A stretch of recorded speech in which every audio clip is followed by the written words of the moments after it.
Hi hello guys, welcome to our channel. Evening snacks ஒன்று தாங்க பார்க்க போகிறோம். ரெட் கலர் சிப்ஸ் பீட்ரூட்லேயும் கோதுமை மாவையும் வச்சு எப்படி ஸ்நாக்ஸ் பண்ணலாம் அப்படின்னு தான்.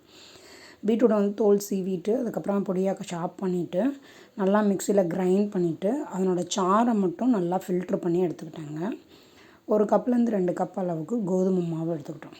நல்லா கையை வச்சு அழுத்தி விட்டு அந்த சாரெலாம் நல்லாவே எடுத்துக்கிட்டோம், கப்பி இல்லாமல். ஓகேங்களா?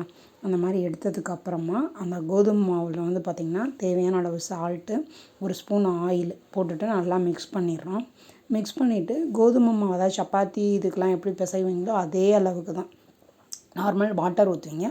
அதுக்கு பதிலாக இந்த பீட்ரூட் தண்ணியை ஊற்றி நல்லா பிசைஞ்சுக்கணும். அந்த சாஃப்ட்னஸ் வர வரைக்கும் பிசைஞ்சு ஆயில் ஊற்றி இது பண்ணி வச்சிடுறீங்க. 5 to 10 மினிட்ஸ் ஊறினாலும் பரவாயில்ல, ஊறாட்டி பரவாயில்ல.